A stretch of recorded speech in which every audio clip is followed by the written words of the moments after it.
हम मीनू झा गोर लगै छी समस्त मिथिलावासीके एकटा बजरंगबलीके गीत लऽ कऽ उपस्थित छी। आशा करै छी अपने लोकनिके नीक लागत। धन्यवाद। जय मिथिला, जय मैथिली। गाम के पश्चिम एक पीपरक गछिया, तही तर वीर हनुमान हो। गामक पश्चिम एक पीपरक गछिया, तही तर वीर हनुमान हो। तही तर वीर हनुमान है सखिया, तही तर वीर हनुमान है सखिया, तही तर वीर हनुमान हो। गाम के पश्चिम एक पीपरक गछिया, ताही तर वीर हनुमान हो।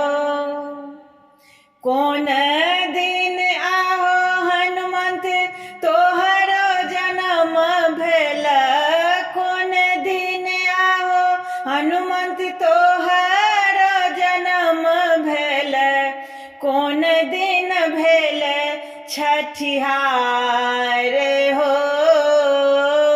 कौन दिन भेल छठिहार हो। गामक पश्चिम एक पीपरक गछिया, ताही तर वीर हनुमान हो। मंगल दिन आहो सेवक हमरो जन्म भेल, मंगल दिन आहो सेवक हमरो जन्म भेल, रवि दिन भेल छठियार हो। रवि दिन भेल छठिहार हो। गामक पश्चिम एक पीपरक गछिया, ताही तर वीर हनुमान हो। कौन दिन आहो बजरंग बाँस कटाओल, कौन दिन आहो बजरंग बाँस कटाओल, कौन दिन ध्वजा फहराल हो। कौन दिन ध्वजा फहराल हो।